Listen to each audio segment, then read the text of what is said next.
So hello everyone, this is Dr. Vishal Johri. Right now you are watching MBBS मतलब जौहरी MBBS और आज अपन पढ़ने वाले हैं अपने सारे रिब्स और स्टर्नम बोन के बारे में। चलिए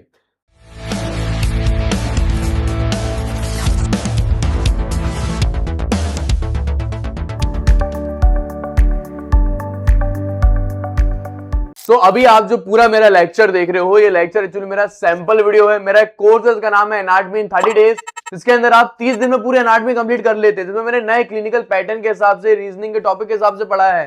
यूट्यूब में जो मेरी वीडियो है वो पुरानी वीडियो है, जो ये ऐप पे वीडियो है वो अपडेटेड वीडियो है, नए पेपर पैटर्न के हिसाब से, क्लिनिकल एनाटॉमी केस स्टडी के हिसाब से, और लाखों की एमबीबीएस मात्र आप 1500 से 2000 रुपए में आप कंप्लीट कर सकते हो। तो आप यहाँ पे 2000 या 1500 रुपए मत देखो, ये देखो लाखों के एमबीबीएस एनाटॉमी आप खत्म कर सकते हैं। मेरे ऐप में अभी जाओ, नीचे लिंक मिलेगी डिस्क्रिप्शन पे, उसमें मैंने पूरा पढ़ाया है एनाटॉमी 30 दिन में। 30 दिन में एनाटॉमी पढ़ो मेरे ऐप में कोर्स के जरिए। जो अभी आप वीडियो देख रहे हो और जो मेरी यूट्यूब की वीडियो है उसमें 19-20 का नहीं 19 लाख का फर्क है, क्योंकि अभी की वीडियो अपडेटेड है, क्लिनिकल केस स्टडी है, एसोसिएशन रीजन इसके अंदर है, रीजनिंग के टॉपिक है, डायग्राम कैसे बनाना है और डॉक्टर कैसे बनना है, क्लिनिकल केस स्टडी के जरिए मैंने पढ़ाया है। तो मेरे ऐप के अंदर आप जाएं, उसमें आप नए कोर्स एनाटॉमी 30 डे उसमें एनरोल करें। ये वीडियो आप देख रहे हो ये सैंपल वीडियो है, पूरा कोर्स आपको मेरे ऐप पे मिल जाएगा जिसका नाम है जौहरी एमबीबीएस। सबसे पहले अपन बात करते हैं अपनी स्टर्नम बोन पे। देखो जो स्टर्नम बोन है ना, ये अपने फ्रंट में प्रेजेंट होती है इस प्रकार से। ये जो आप बोन हाईलाइट देख रहे हो ना, ये अपनी स्टर्नम बोन है। Am I clear? इस प्रकार से अपनी स्टर्नम बोन होती है। स्टर्नम बोन के कितने पार्ट होते हैं? स्टर्नम बोन का एक बड़ा वाला पार्ट होता है, उसे हम बोल देते हैं मैन्यूब्रियम। इसका हेड वाला पार्ट है वो ऊपर वाला। मैन्यूब्रियम के बाद स्टर्नम की एक पूरी बॉडी रहती है, देन एंड में किसकी रहती है? जीफी प्रोसेस। इस प्रकार से स्टर्नम होती है। अगर मैं साइड एंगल से दिखाऊं तो आपको दिखाई देगा, ये आप देखिए, ये डायग्राम देखोगे तो आपको बिल्कुल क्लियर पिक आपको इमेजिन हो जाएगी। स्टर्नम किस प्रकार की बोन है? इसका एक बड़ा सा इस प्रकार के होता है हेड, इसके हेड को अपन बोल देते हैं मैन्यूब्रियम। Am I clear? फिर स्टर्नम के नीचे प्रेजेंट होती है स्टर्नम की बॉडी वाला पार्ट, ये स्टर्नम की बॉडी वाला पार्ट है। एंड में स्टर्नम में एक प्रोसेस रहती है, उसे अपन बोल देते हैं जीफॉइड प्रोसेस या जीफी प्रोसेस भी इसको बोलते हैं। Am I clear? अब स्टर्नम बोन से क्या क्या जुड़ा है? ये स्टर्नम की मैन्यूब्रियम है। स्टर्नम की मैन्यूब्रियम से ऊपर से इस प्रकार से जुड़ी है क्लेविकल बोन। तो यहाँ पे आप देखो स्टर्नम बोन के हेड पे ऊपर की तरफ अगर आप देखोगे आपको ऐसे नॉच दिखाई देंगे, इन्हें अपन बोलते हैं क्लेविकुलर नॉच। इस क्लेविकुलर नॉच में क्या जुड़ रहा है? अपना क्लेविकल बोन इस प्रकार से जुड़ रही है। यहाँ पे आप देख पा रहे हो, यहाँ पे ये है इसके क्लेविकुलर नॉच। इसी क्लेविकुलर नॉच से क्या होता है? इसकी क्लेविकल बोन जो है इससे जुड़ती है। Am I clear? ये क्लेविकल बोन हो गई। देन क्लेविकल बोन को मैं आपके लिए हाइड कर लेता हूं, ये मैंने हाइड करा। अब स्टर्नम बोन से क्या जुड़ रहा है? अपनी रिब्स जुड़ रही हैं। अब आपकी रिब्स देखो, रिब्स सबसे पहले क्या होती है? पीछे से अगर अपन देखें, एक रिब किससे जुड़ रही है? पीछे से अपनी एक रिब इस प्रकार से वर्टिब्रा से जुड़ रही है और आगे से स्टर्नम पे जुड़ रही है। अगर आपको ऐसा लगता है तो जी हाँ, बिल्कुल ही आप गलत है, ऐसा नहीं है। इन रियलिटी में क्या होता है ना, एक रिब जो है पीछे से स्टर्नम से जुड़ती है, इस प्रकार से रिब्स होती है, अपनी हड्डी रहती है। फिर आगे की तरफ रिब्स जो है डायरेक्टली, रिब्स जो है आगे से डायरेक्टली ऐसे स्टर्नम से नहीं जुड़ पाती। यहाँ पे कार्टिलेज प्रेजेंट होती है, इस कार्टिलेज का नाम होता है कोस्टो कार्टिलेज। कोस्टो मतलब रिब्स, रिब्स की कार्टिलेज होती है कोस्टो कार्टिलेज। इस कोस्टो कार्टिलेज के जरिए अपनी जो रिब्स हैं वो स्टर्नम पे जुड़ी होती है कुछ इस प्रकार से। जैसे कि मैं आपको पहली रिब हाइड करके दिखाता हूं, दूसरी रिब दिखाता हूं। पहली रिब मैंने हाइड करी, अब आप दूसरी रिब्स देखिए। Am I clear? ये दूसरी रिब्स है, पीछे से देखो ये वर्टिब्रा से जुड़ी है, अपने रिब्स पीछे से वर्टिब्रा से जुड़ी है और आगे आते हुए ये एंड हो जाती है, अपनी जो रिब्स है वो एंड हो जाएंगी। यहाँ पे अपना प्रेजेंट रहता है कोस्टल कार्टिलेज। ये कोस्टल कार्टिलेज और ये जो पॉइंट है ना, इसको बोलते हैं कोस्टोकॉन्ड्रल जंक्शन। जहां पे अपनी एक रिब्स खत्म हो रही है वो कोस्टल कार्टिलेज आ रही है। तो इस प्रकार से एक रिब जो है अपना स्टर्नम से जुड़ी होती है। तो यहां आप देखो ये स्टर्नम की मैन्यूब्रियम है। तो स्टर्नम की मैन्यूब्रियम पे क्या रहता है? एक अपना पाया जाता है इस तरीके से क्लेविकुलर नॉच, जहां पे अपनी क्लेविकल इस प्रकार से जुड़ रही है। क्लेविकल के बाद फर्स्ट रिब के लिए यहाँ पे एक जगह है आर्टिकुलर सरफेस, सेकेंड रिब की जो कोस्टल कार्टिलेज है उसके लिए जगह है, थर्ड रिब के लिए है, फोर्थ रिब के लिए है, फिफ्थ रिब के लिए है, सिक्स्थ रिब के लिए, सेवंथ रिब के लिए। जो सेवंथ रिब्स होती हैं अपनी टोटल 12 रिब्स होती हैं, 12 पेयर में रिब्स होती हैं। 12 राइट साइड में होगी, 12 लेफ्ट साइड में होगी, 12 पेयर में रिब्स होती हैं। सो 12 रिब्स में से शुरू की 7th रिब जो होती हैं वो डायरेक्टली स्टर्नम बोन से जुड़ती हैं कुछ इस प्रकार से। ये आप देखो साइड एंगल से दिखाता हूं, ये आप देखिए साइड एंगल से देखिए, ये पहली रिब को जोड़ने के लिए एक स्पेस है, आर्टिकुलर सरफेस है, सेकंड रिब के लिए आर्टिकुलर सरफेस, थर्ड रिब के लिए, फोर्थ रिब के लिए, फिफ्थ के लिए, सिक्स्थ के लिए और सेवंथ रिब के लिए। तो शुरू से 1 से लेकर 7th रिब जो होती हैं उन्हें अपन ट्रू रिब्स कहते हैं, क्योंकि ये रिब जो है डायरेक्टली अपने स्टर्नम बोन पर जुड़ी हुई होती है। Am I clear? इतना आपको समझ में आया? अब देखते हैं स्टर्नम बोन के मेनोब्रियम वाले पार्ट के कितने सरफेस हैं, कितने क्या हैं, अब वो वाला पार्ट अपन देखते हैं। चलो अब स्टर्नम बोन पे अपन आ जाते हैं। स्टर्नम बोन पे सबसे पहले क्या रहता है? स्टर्नम बोन पे सबसे पहले अपना रहता है मेनोब्रियम वाला पार्ट। अब स्टर्नम बोन के जो मेनोब्रियम है उसके कितने पार्ट होते हैं? स्टर्नम बोन के मेनोब्रियम के होते हैं 3 मेन पार्ट। इसका ये इंटीरियर में इंटीरियर सरफेस जो आगे की तरफ आ रही है, जैसा एक इंटीरियर में इंटीरियर सरफेस होता है ना आगे की तरफ, वैसे ही इसके एक पीछे सरफेस होगा, पोस्टीरियर में पोस्टीरियर सरफेस बोलेंगे, और एक इसका रहेगा लोअर साइड। ये देख रहे हो आप, ये इसका लोअर साइड है, ये वाला लोअर साइड में रिब्स उसमें जुड़ी हुई है, इस प्रकार से कोस्टल रिब्स जुड़ी हुई है इसके लोअर साइड में। अब अपन आ जाते हैं मसल्स पे।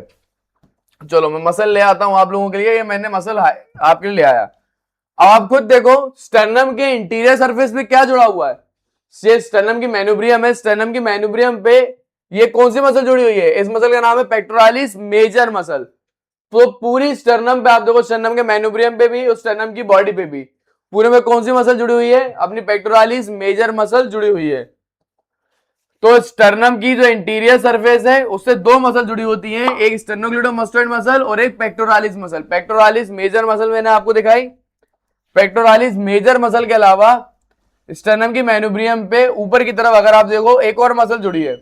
ये जो मसल अपन देख रहे हो ना आप, इस मसल का नाम है स्टर्नोक्लेडोमास्टोइड मसल। तो स्टर्नम की मेनोब्रियम पे इंटीरियर सरफेस है स्टर्नोक्लेडोमास्टोइड मसल, और पेक्टोरालिस मेजर मसल जो है अटैच है इंटीरियर साइड से। लेटरल साइड से क्या है? इसमें अपनी कोस्टल कार्टिलेज, मतलब कि अपने रिब्स के लिए, रिब्स के जुड़ने के लिए कोस्टल कार्टिलेज की सरफेस है लोअर साइड में। यहां पे देखो आप, रिब्स के जुड़ने के लिए लोअर साइड में कोस्टल कार्टिलेज की जगह है। ठीक है, फिर अपन आते हैं इसके पोस्टीरियर सरफेस पे क्या होगा। तो स्टर्नम की मेनोब्रियम के पीछे की तरफ अगर आप देखो, स्टर्नम की मेनोब्रियम के पीछे की तरफ अपनी 2 मसल लगी होती है। स्टर्नम है, मैं आपको गोल घुमा के दिखाता हूं। ये मुझे ये 2 मसल मुझे हटानी पड़ेगी, ये मैंने बोन हटाई एक्चुअली में, ये 2 बोन हटाई। अब आप देखो ये स्टर्नम दिख रहा है आपको, ये क्लेविकल भी हटा देता हूं, स्कैपुला भी हटा दिया मैंने। ये स्टर्नम देखो आप, दिख रहा है स्टर्नम का। अब आप देख रहे हो पोस्टीरियर वाला साइड, स्टर्नम के मेनोब्रियम का आप देख रहे हो पीछे वाला पार्ट। तो स्टर्नम के पोस्टीरियर में 2 मसल जुड़ी हैं, आपको दिख रही है इस प्रकार से 3D में देखो 2 मसल जुड़ी हुई हैं। एक मसल का नाम है स्टर्नोहायोइड मसल, दूसरे का नाम है स्टर्नोथायरॉइड मसल। तो स्टर्नम का जो मेनोब्रियम वाला पार्ट है उसकी 3 सरफेस है। इंटीरियर सरफेस पे स्टर्नोक्लेडोमास्टोइड मसल और पेक्टोरालिस मेजर मसल अटैच है। स्टर्नम के पोस्टीरियर सरफेस पे स्टर्नोहायोइड स्टर्नोथायरॉइड मसल अटैच है। इसके लोअर सरफेस में अपनी पहली रिब जुड़ी होती है। चलो भाई इतना अपन ने देखा, देन फिर अपन आ जाते हैं आगे की तरफ, स्टर्नम की बॉडी पे देखते हैं। देखो सारी चीज वापस लाता हूं मैं। तो स्टर्नम की बॉडी पे क्या जुड़ा हुआ है? अपनी सबसे बड़ी मसल, उसका नाम है पेक्टोरालिस मेजर मसल। तो ये आप साइड में देखो, स्टर्नम की बॉडी है। स्टर्नम की बॉडी से क्या जुड़ा हुआ है? मैं ब्लैक कलर लेता हूं, ज्यादा अच्छे से हाईलाइट होगा। स्टर्नम की बॉडी से क्या जुड़ा है? स्टर्नम की बॉडी से जुड़ा है पेक्टोरालिस मेजर मसल। तो स्टर्नम की बॉडी के इंटीरियर सरफेस पे क्या जुड़ा है? पेक्टोरालिस मेजर मसल जुड़ा है। और स्टर्नम की बॉडी के पीछे की तरफ पोस्टीरियर साइड में एक और मसल जुड़ी होती है, उसको बोलते हैं ट्रांसवर्स थोरेसिक मसल्स। अगर मैं वो आपको दिखाऊं, ये मसल मैंने हाईलाइट करी, ये इंटरकोस्टल मसल में हाइड कर रहा हूं। ये देखो आप, ये जो आप मसल देख रहे हो ना, इस मसल को मैं हाईलाइट कर लेता हूं। इस मसल का नाम होता है ट्रांसवर्स थोरेसिक मसल। ये ट्रांसवर्स थोरेसिक मसल क्या कर रही है? स्टर्नम के पीछे पोस्टीरियर सरफेस में जाके जुड़ रही है, पीछे की तरफ पोस्टीरियर सरफेस में जाके ये जुड़ रही होती है। Am I clear? Now we talk about the jiffy process. Jiffy process से क्या जुड़ता है? जीफी प्रोसेस के इंटीरियर में जुड़ती है इंटरनल और external oblique muscle. Internal external oblique muscle जुड़ती है। मैं आपको दिखाता हूं 3D मॉडल में। ये आप देखो, मैं जूम कर रहा हूं आपके लिए। यहां पे आप देखो स्टर्नम का क्या है बेटा? ये स्टर्नम का क्या प्रेजेंट है? स्टर्नम का जीफी प्रोसेस है। तो स्टर्नम के जीफी प्रोसेस से क्या जुड़ा हुआ है? अपनी एक सबसे बाहर एक्सटर्नल ओब्लिक मसल जुड़ी है। एक्सटर्नल ओब्लिक के बाद इसकी जीफी प्रोसेस से एक और मसल जुड़ी हुई है, इसको अपन बोलते हैं rectus abdominis muscle. Rectus abdominis muscle के बाद इंटरनल ओवलिंग मसल जो है वो भी इसकी जीफी प्रोसेस से जुड़ी हुई है। आप एम आई क्लियर? और इसके पोस्टीरियर साइड से एक लिगामेंट जुड़ा होता है। तो स्टर्नम के जीफी प्रोसेस से इंटीरियर में इंटरनल ओब्लिक, एक्सटर्नल ओब्लिक और रेक्टस मसल अपनी जुड़ी होती है, रेक्टस एब्डोमिनल मसल। इसके पोस्टीरियर साइड में एक लिगामेंट होता है, स्टर्नो पेरिकार्डियल लिगामेंट, वो जुड़ा होता है। Am I clear? इतना आपको क्लियर हुआ? ये पूरा अपन ने स्टर्नम बोन देखा। वाइवा में स्टर्नम बोन नहीं पूछी जाती, आपसे पूछी जाती है रिब्स। रिब्स में वो आपसे पूछते हैं कि आइडेंटिफाई करो रिब की भैया राइट साइड की कि लेफ्ट साइड की रिब है। ट्रू रिब्स क्या होती है? आपसे सिर्फ वाइवा में ऐसे क्वेश्चन पूछे जाएंगे। ट्रू रिब्स क्या होती है, फॉल्स रिब्स क्या होती है, फ्लोटिंग रिब्स क्या होती है, टिपिकल रिब्स क्या है, एटिपिकल रिब्स क्या है। पहले रिब्स के फीचर पूछे जाएंगे और एक टिपिकल रिब्स के फीचर पूछे जाएंगे और साइड डिटर्मिनेशन करने के लिए आएगा। मैं आपको जूम करके पूरा पढ़ाऊंगा किस तरीके से आप साइड डिटर्मिनेशन करते हो, इंटीरियर साइड क्या है रिब का, पोस्टीरियर साइड क्या है, पूरा मैं आपको पढ़ाऊंगा इस वीडियो में। पूरे रिब्स आपको मैं समझाने वाला हूं, तो चिंता आप बिल्कुल ना करें, आप बस यहां पे ध्यान दें। चलो टोटल अपन ले लेते हैं कि रिब्स कितनी होती हैं? टोटल होती हैं 12। देखो 1 2 3 4 5 6 7, ये 7 रिब जो होती है ना शुरू से वो डायरेक्ट स्टर्नम बोन से जुड़ी हैं, तो इन रिब्स को अपन बोलते हैं ट्रू रिब्स। उसके बाद जो अपनी 8वीं रिब है, 9th रिब है, 7th रिब है, 8th 9th और ये जो 10th रिब है, ये अपनी 7th रिब है। 7th रिब स्टर्नम से जुड़ी है। फिर बाकी के जो रिब्स होती है ना, 8th रिब, अपनी 9th रिब, अपनी 10th रिब, वो किससे जुड़ी है? वो अपनी 7th रिब से जुड़ी होती है। तो याद रखना 1 से लेकर 7th रिब जो है वो ट्रू रिब्स कहलाती हैं, क्योंकि वो डायरेक्टली स्टर्नम से जुड़ी हैं।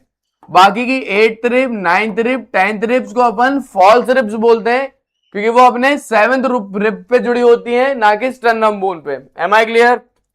इतना है आपको समझ में? फिर अपन आ जाते हैं फ्लोटिंग रिब्स के कंसेप्ट पे। मैं सेंटर कर लेता हूं, ये देखो आप। फिर नीचे ये जो 2 रिब्स होती हैं इन्हें फ्लोटिंग रिब्स कहा जाता है। मैं थोड़ा जूम आउट करता हूं, अब आपको दिखेगा। ये आप देखिए, ये अपनी है 11th रिब और ये है 12th रिब। 11th और 12th रिब्स को जो है अपन फ्लोटिंग रिब्स भी कहते हैं, क्योंकि इसका सिर्फ ये देखो, ये रिब्स देखो सिर्फ पीछे से अपने अटैच है अपने वर्टिब्रा बोन से, आगे से अटैच नहीं होते, फ्लोटिंग करते हैं, तो इन्हें फ्लोटिंग रिब्स कहा जाता है। तो यहां पे यही लिखा हुआ है, ध्यान से आप पढ़िएगा, बस यही वाइवा का क्वेश्चन है कि ट्रू रिब्स क्या होती हैं। फर्स्ट 7th रिब को ट्रू रिब्स कहा जाता है, क्योंकि सीधे स्टर्नम से जुड़ी है।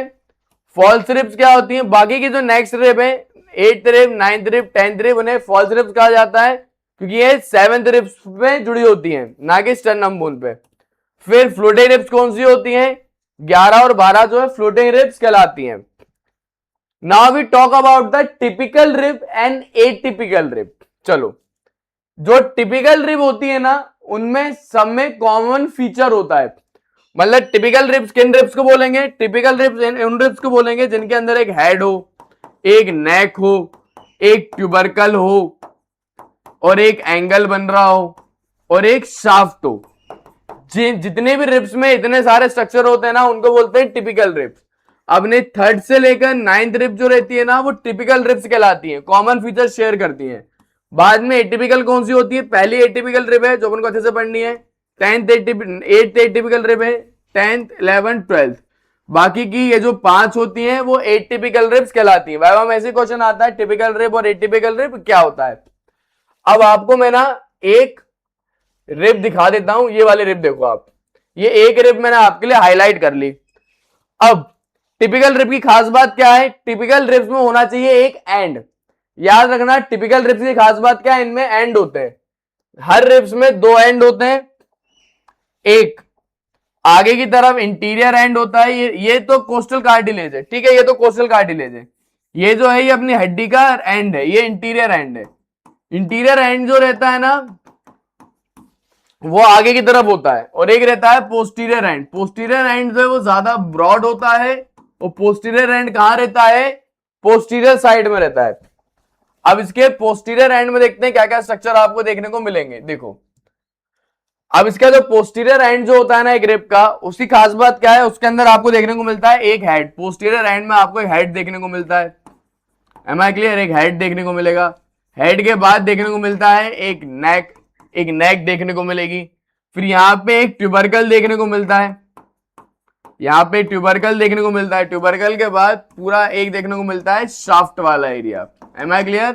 ये अपनी होती है एक टिपिकल रिप। टिपिकल रिप में एक हेड देखने को मिलेगा, नेक देखने को मिलेगा, एक ट्यूबरकल देखने को मिलेगा और एक शाफ्ट देखने को मिलेगा। अगर आप ये देख पा रहे हो, इसी को बोलते हैं कोस्टल ट्यूबरकल।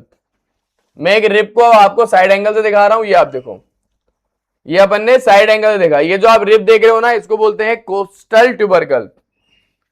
ये जो ट्यूबरकल आप देख रहे हैं, इसको बोला जाता है कोस्टल ट्यूबरकल। इस कोस्टल ट्यूबरकल के जस्ट 5 सेंटीमीटर साइड में ये रिप जो है ऐसी घूम जाती है, मतलब हल्की सी मुड़ जाएगी। इसको अपन बोलेंगे एंगल ऑफ रिप। इसको क्या बोल देते हैं? एंगल, एक रिप का एंगल। रिप के एंगल से मतलब क्या होता है? जहां से रिप अपना इस तरीके से गोल घूम जाए उसे कहा जाता है रिप का एंगल। तो अगर आप यहां पे देख पा रहे हो, ये रिप है, इस एरिया से देखो रिप जो है ऐसे घूम गई है, कर्व आ रही है, तो ये वाला एरिया जो है इसको बोलते हैं रिप्स का एंगल। तो ये रिप्स का एंगल हो जाएगा। फिर इसके हेड पे अपन आते हैं डिटेल में, इसके हेड पे आते हैं डिटेल में। तो इसके हेड में ना अगर आप देखो ऐसे आर्टिकुलर सरफेस है, ये इसका हेड है, इसका हेड में ऐसे आर्टिकुलर सरफेस होते हैं। सुपीरियर में सुपीरियर आर्टिकुलर सरफेस, इंफीरियर में इंफीरियर आर्टिकुलर सरफेस। ये आप देख रहे हो, इस प्रकार से दो आर्टिकुलर सरफेस होती हैं। ये सुपीरियर में सुपीरियर आर्टिकुलर सरफेस है, इंफीरियर में इंफीरियर आर्टिकुलर सरफेस है। Am I clear? दो आर्टिकुलर सरफेस देखने को मिलती हैं। तो ये पूरा मैंने आपको टिपिकल रिप के बारे में बताया। टिपिकल रिप ऐसी दिखाई देती है। Am I clear? अब इसको रियल में आप कैसे उठा के बताएंगे एग्जामिनर को, कैसे जोड़ के बताएंगे, वो आपको बताता हूं। चलो, अब यहां पे आप देख पा रहे हैं ये अपनी एक रिप है।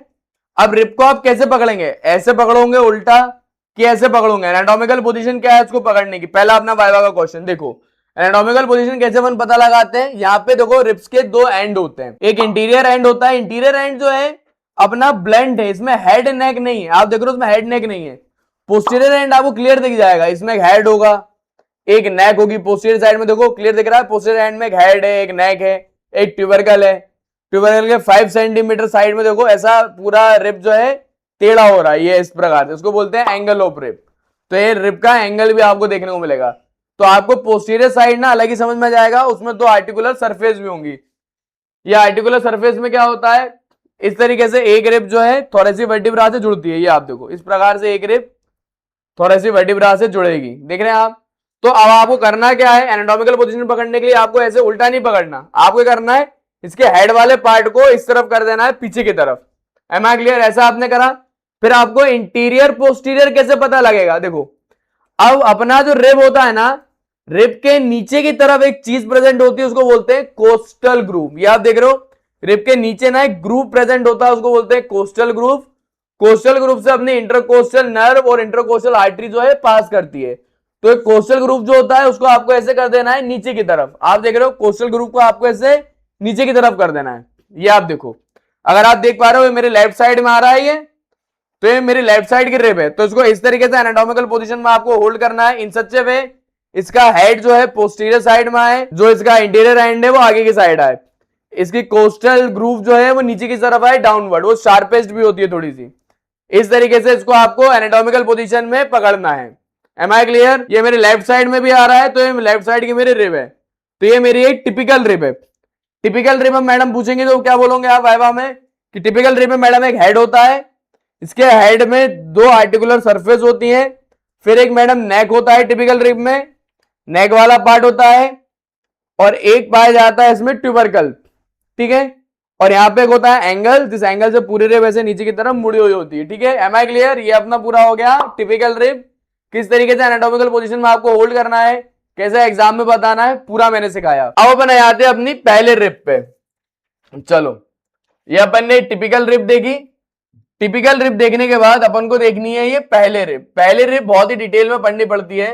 ये पहले रिब है। पहली रिब को ना एटिपिकल रिब भी कहा जाता है। पहली रिब जो है वो इस प्रकार की दिखाई देती है, उसको एटिपिकल रिब भी कहा जाता है। पहली रिब की खास बात क्या है? देखो, पहली रिब की खास बात क्या है, इसके अंदर एक हेड होगा। हेड के अलावा हर रिब में ऐसे दो आर्टिकुलर सरफेस थे, सुपीरियर और इंफीरियर। पहली रिब में एक ही आर्टिकुलर फेसेट होता है, सिंगल। फिर इसका एक होता है नेक वाला पार्ट, पीछे की तरफ इसका एक होता है ट्यूबरकल वाला पार्ट। ट्यूबरकल वाले पार्ट से रिब एंगल बना लेती है, और एक होता है एंगल वाला पार्ट। पहले रिब में एक ऐसा ट्यूबरकल और पाया जाता है, उसको अपन स्केलेन ट्यूबरकल बोलते हैं। देख रहे हो आप, ये ट्यूबरकल पाया जाता है। इस ट्यूबरकल के पीछे से अपनी एक, मैं आपको साइड वाला एंगल दिखाता हूं। इस ट्यूबरकल के पीछे से, ये देखो, ये ट्यूबरकल दिखा, ये मैडम बार पूछती हैं, पहले रिब में ट्यूबरकल होता है तो क्या बोलते हैं? स्केलेन ट्यूबरकल बोलते हैं, जहां पे स्केलेनियस इंटीरियर मसल जुड़ी होती है।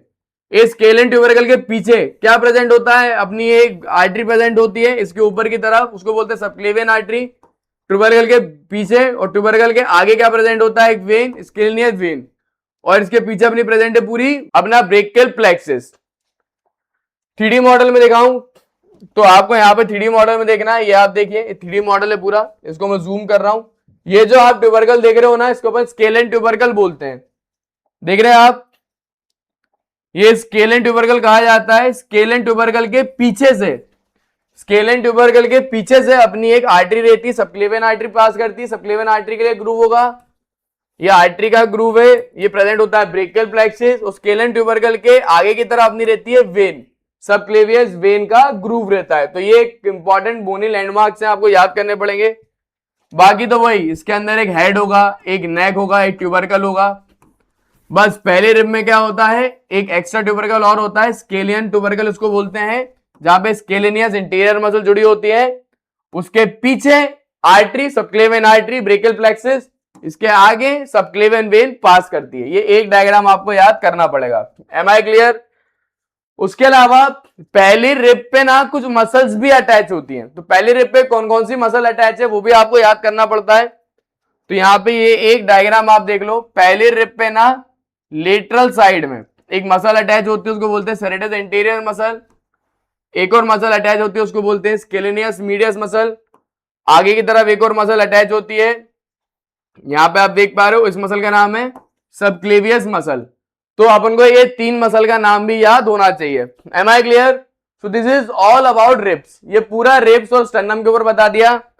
अब बात आती है, सर प्रैक्टिकल में मैडम वाइवा में कैसे क्वेश्चन पूछने वाली है? तो देखो, प्रैक्टिकल में वाइवा में ना आपसे गिने चुने क्वेश्चन पूछे जाते हैं, वो सारे क्वेश्चन मैं आपको पढ़ा देता हूं, इससे बाहर आपका वाइवा जाना ही नहीं है। प्रैक्टिकल का पहला क्वेश्चन ये होता है, how many ribs they present in the body. शुरुआत करते हैं वो छोटे छोटे क्वेश्चन से। पहले वो पूछेंगे कितनी रिब्स होती है बेटा बॉडी में, यही बता दें। बच्चे बोलते हैं 12 रिब। तो मैडम बोलती है अभी ये गीली चप्पल फेंक के मारूं तेरे ऊपर, 12 रिब नहीं, 12 पेयर्स होती हैं रिब्स की, 24 रिब्स होती हैं टोटल, 12 राइट में, 12 लेफ्ट में। फिर हाउ रिब्स आर क्लासिफाई, शुरू के 7 रिब को ट्रू रिब बोलते हैं, 8 से लेकर 10 रिब को फॉल्स रिब बोलते हैं, 2 अपनी होती है फ्लोटिंग रिब, 11-12 रिब। ठीक है, रिब्स किस प्रकार की बोन है? एक प्रकार की फ्लैट बोन है। फिर आपसे पूछा जाएगा कि एक टिपिकल रिब क्या होती है? अपनी 3 से लेकर 9 तक टिपिकल रिब कहलाती है, जिसमें हेड होता है, नेक होता है, ट्यूबरकल होता है, एंगल होता है और एक शाफ्ट वाला पार्ट होता है। फिर एटिपिकल रिब कौन सी होती है? 1, 2, 10, 11, 12, ये सारी डिफरेंट होती हैं एक दूसरे से, इसलिए एटिपिकल रिब कहा जाता है। पहली रिब एटिपिकल रिब क्यों है? क्योंकि वो शॉर्ट है, ब्रॉड है, फ्लैट है। हर रिब में 2 आर्टिकुलर फैसेट होते हैं, इसमें एक आर्टिकुलर फैसेट है, और इसमें सबक्लेवियन वेसल्स के लिए ग्रूव पाया जाता है आगे की तरफ। ये आप देखो, इन सबक्लेवियन वेसल्स के लिए ग्रूव पाया जाता है इसके ऊपर वाली सरफेस में।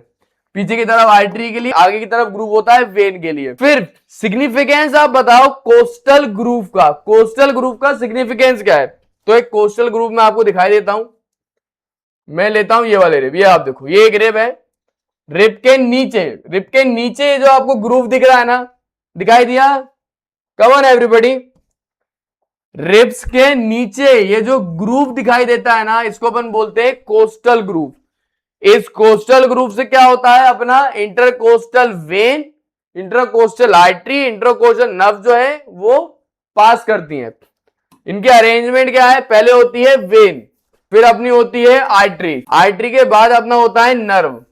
आप VAN वैन जिंगल से, जिससे किडनैपिंग वगैरह होती है ना, इसी वैन से करते हैं, वैन जिंगल से आप याद कर सकते हैं।